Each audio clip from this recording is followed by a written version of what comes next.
Welcome to hungry pass official YouTube channel. ఈ video దేనికి సంబంధించిందంటే last time ఒక పప్పీకి ఒకడు బండితో గుద్దేసాడండి. బండితో గుద్దేస్తే అది కాలు ఇంజూరీ అయిపోయింది, నడుము కూడా దెబ్బ తగిలింది. ఆ రోజు కొంచెం నడడానికి కూడా అది ఇబ్బంది పడిపోయింది, నడుము పడిపోద్దేమో అని భయపడ్డాను నేనైతే. అయితే దానికి మనం ట్రీట్మెంట్ చేయించాము. ఆ విషయం కూడా అది కూడా నేను షార్ట్ పెట్టాను, వీడియో పెట్టాను, మీ అందరికీ చాలామంది చూశారు. అందుకనే దానికి కొనసాగింపుగా వీడియో చేస్తున్నాను.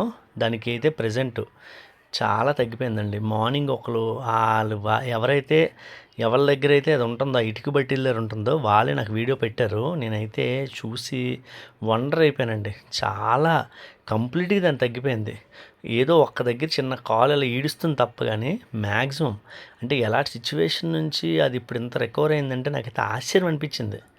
ఇంత నిజంగా ఏదంటే స్కిన్ ఎలర్జీలు ఓకే అయిపోవడం కానీ పర్లేదు, కానీ ఇలాంటి డాగ్స్ ఇంత ఇంత దెబ్బ తగిలిన తర్వాత కూడా ఇంత వేగంగా హీల్ అయ్యిందంటే నిజంగా చాలామంది మీలో చాలామంది ప్రేయర్స్ చేసి ఉంటారండి. నిజంగా చాలా థ్యాంక్స్. నిజంగా హెల్తీగా బుజ్జిగా ఉంది వీడియో. అందుకే నేను ఇందాకలా మధ్యాహ్నం వెళ్ళి దాన్ని చూసుకొని వచ్చాను. నిజంగా చెప్తాను, దాన్ని చూసుకొని వచ్చి తినేసి కడుపు నిండా మస్తుగా పడుకుని పోయానండి.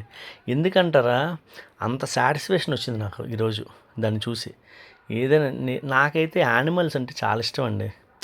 డాగ్సే ఇష్టం, ప్రతి యానిమల్ అంటేనే ఇష్టం. ఎందుకంటే మూగజీవులు, మనము వాటి ప్లేసులు ఆక్రమించుకొని ఈరోజు మనం వాటిని హింసిస్తున్నాం. చాలామంది మూర్ఖులు వాటిని హింసిస్తూ ఆనందం పొందుతున్నారు, పైశాచిక ఆనందం.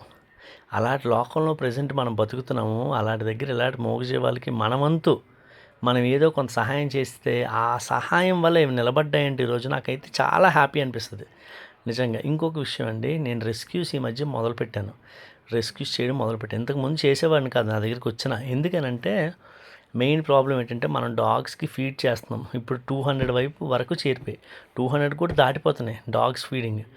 ఫస్ట్ టైము, రెండోది ఏంటంటే డబ్బులు సరిపోవు. నేను ఏదో టైం మేనేజ్ చేసుకొని చేద్దామన్నా కూడా అమౌంట్ లేకపోతే నేను ఏ రెస్క్యూ చేయలేనండి. మీ అందరి సపోర్ట్ వల్లే నేను రెస్క్యూ చేయగలుగుతున్నాను. అందుకే నేను ఏదైనా డాగ్ బాగాలేదు, మనం టేకప్ చేద్దాం ఈ కేసు అనుకుంటే వెంటనే నేను షార్ట్ పెడుతున్నాను. దయచేసి మీ అందరూ సపోర్ట్ చేయండి. అలాంటివి పెట్టేటప్పుడు మీరు నాకు సపోర్ట్ అందిస్తే మనం ఎన్ని రెస్క్యూస్ అయినా చేయగలం. మన హంగ్రీ పాస్ అఫిషియల్ తరపున, మీ అందరి తరపున మంచిగా రెస్క్యూ చేసి కొన్ని డాగ్స్కైనా ఉన్ని బాధలు తప్పించగలం. ఏదో దెబ్బ తగిలిసింది గట్టిగా, వాటికి అరుస్తున్నాయి, నొప్పి తట్టుకోలేవు, కానీ బయటికి చెప్పుకోలేవు. మళ్ళా బయటికి చెప్పుకోలేవు అవి. అలాంటి పరిస్థితులు ఉన్న వాటికి కష్టం మనం కొంత తగ్గించగలిగితే నిజంగా అంతకన్నా సాటిస్ఫాక్షన్ ఏమీ లేదండి.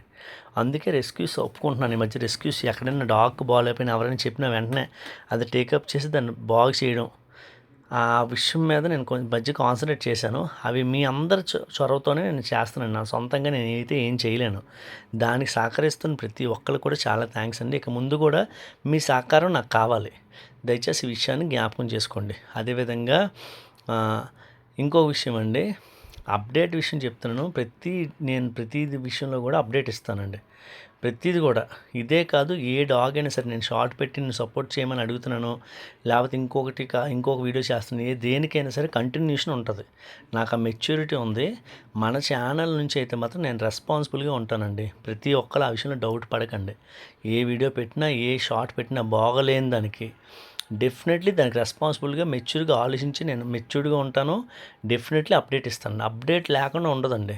ఏదో ఎప్పుడో ఒకసారి ఒక వీడియో పెట్టి మీ అందరూ నాకు సపోర్ట్ చేయండి అని చెప్పి నెక్స్ట్ దాన్ని కంటిన్యూషన్ వీడియో పెట్టకుండా ఉన్నాను. డెఫినెట్లీ అప్డేట్ పెడతాను, అప్డేట్ ఇస్తాను. లేట్ అవుతుందేమో తప్ప కానీ ఖచ్చితంగా అప్డేట్ ఇస్తాను. మెయిన్ ప్రాబ్లం ఏంటంటే నాకు టైం సరిపోదండి. మార్నింగ్ నైట్ ఫీడ్ చేసుకుంటాను, మధ్యలో చిన్న పనులు అవి ఉంటాయి కదా నాకు కూడా. ఆ పనులు చూసుకొని వీడియోస్ చేయడానికి అసలు యాక్చువల్లీ నేనైతే రోజుకు 10 వీడియోలు పెట్టాలి. ఫీడ్ చేస్తున్న అన్ని వీడియోలు పెడితే బాగుంటుంది, కానీ పెట్టడానికి టైం కుదరట్లేదు. అది విషయం అండి. దయచేసి ఆ విషయాన్ని అర్థం చేసుకోండి. అప్డేట్ ఇప్పుడు కూడా ఇస్తాను. అప్డేట్ ఇవ్వలేదని ఎప్పుడు ఎవ్వరూ బాధపడకండి. ప్రతి డాగ్ కోసం అప్డేట్ ఇస్తాను. దయచేసి నేను ఎప్పుడైనా అర్జెంట్ అండి ఈ డాగ్ కంటే మాత్రం మీ సపోర్ట్ నాకు కావాలి. ఈ విషయం జ్ఞాపకం చేసుకోండి. ఈ డాగ్ విషయం అయితే నేనైతే వండర్ అయిపోయానండి. నేను షాక్ అయిపోయాను నిజంగా దీన్ని చూసి. కాకపోతే ఎక్కడో చిన్నది ఉంది, అది కూడా క్లియర్ అయిపోతుంది. వీళ్ళు ఇప్పటికీ 3 సార్లు దాన్ని హాస్పిటల్ తీసుకెళ్ళామండి. ప్రతిసారి నేను మీకు చూపించలేను, అవసరం లేదు కూడా. లాస్ట్లో తగ్గిపోయి చూపిద్దామనే ఆలోచనతోనే నేను మళ్ళీ చూపించలేదు మీకు. ఇగోండి ఇదే ఇటుక బట్టీలు దగ్గరే ఉంటుంది అది ఆ పప్పి. ఇగోండి ఇటుక బట్టీలో పనిచేసే వాళ్ళ యొక్క చిన్న చిన్న హట్స్ దాంట్లోనే ఉంటుంది అది. నేను వెళ్ళేసరికి పడుకుందండి. పడుకొని లేచి బుజ్జిగా ఆడేసింది నాతో. అయితే కాలు అయితే చిన్నది ఏదో అక్కడ చిన్నది ఏడుస్తుంది కానీ బాగుంది, నీట్గా హెల్దీ అయిపోయింది, కంప్లీట్ హెల్దీ అయిపోయింది. బుజ్జిగా నడుము కూడా చిన్నది, ఎక్కడో చిన్న అసౌకర్యంగా ఉంది. ఎందుకంటే అంత దెబ్బ నుంచి కోలుకోవడం అనేది చాలా గ్రేట్నెస్. ఇంకా ఫుల్గా కోలుకోవాలని నేను కోరుకుంటున్నాను మనస్ఫూర్తిగా. అయితే బుజ్జి తల్లికి వ్యాక్సినేషన్ చేయించాలండి. 7-in-1 వ్యాక్సిన్ చేయించాలి, అదేవిధంగా ర్యాబీస్ వ్యాక్సిన్ కూడా చేయించాలి. 2 వ్యాక్సిన్లు పడితే దీని హెల్తీగా దీని లైఫ్ ఉంటుంది. దయచేసి ఎవరైనా వీడి కోసం వీడికి మేము వ్యాక్సినేషన్ చేయించడానికి హెల్ప్ చేస్తామన్న వాళ్ళు దయచేసి మీ సపోర్ట్ని అందించవచ్చు. ఎందుకనంటే మనం వ్యాక్సినేషన్ చేయిస్తేనే డాగ్ హెల్తీగా ఉంటుందండి. ఏ డాగ్ అయినా కూడా వ్యాక్సినేషన్ అనేది మస్ట్ ఇంపార్టెంట్. అది చూసారు ఎంత బుజ్జిగా ఆడుతుందో. ఇక ఆ దెబ్బకి దానికే తగిలింది దెబ్బ. ఆ రోజు విలవిల్ల ఆడిపోయిందండి చిట్టు తల్లి. ఈరోజు అది ఎంత హెల్తీ కనిపించేసరికి నాకైతే కళ్ళంటి నీళ్ళు వస్తాయండి దీన్ని చూసే కొద్దిగా. ఆనంద బాష్పాలు, బాధతో ఆడడం కాదు, ఆనంద బాష్పాలు. చాలా హ్యాపీగా అనిపించింది. ఈ విషయాన్ని మీ అందరితోని పంచుకోవాలనే అలసిపోయినా కూడా వాయిస్ ఓవర్ ఇస్తున్నాను, ఓపిక లేదు. ఇగోండి నేను వెళ్తున్నప్పుడు నా వెనకతలు వచ్చేయడానికి ట్రై చేస్తుంది. కాకపోతే వాళ్ళు చెప్పారు ఏమండి అప్పటి నుంచి కూడా రోడ్డు మీదకి వెళ్ళట్లేదట. చూసారా దానికి ఎంత జ్ఞానం. అంటే రోడ్డు మీదకి వెళ్తే నన్ను ఎవరో గుద్దేస్తారు, నన్ను ఎవరు చూసుకుంటారని దానికి తెలిసిపోయింది. బుజ్జితల్లి క్యూట్గా ఉంటుంది చాలా. అసలు నిజంగా చెప్తే అండి బ్రీడ్ డాగ్స్ మనం పెంచుకోవాల్సిన అవసరం లేదండి. ఇండియన్ డాగ్స్, స్ట్రీట్ డాగ్స్ పెంచుకుంటే చాలు, అంత క్యూట్గా ఉంటాయి తెలియదు.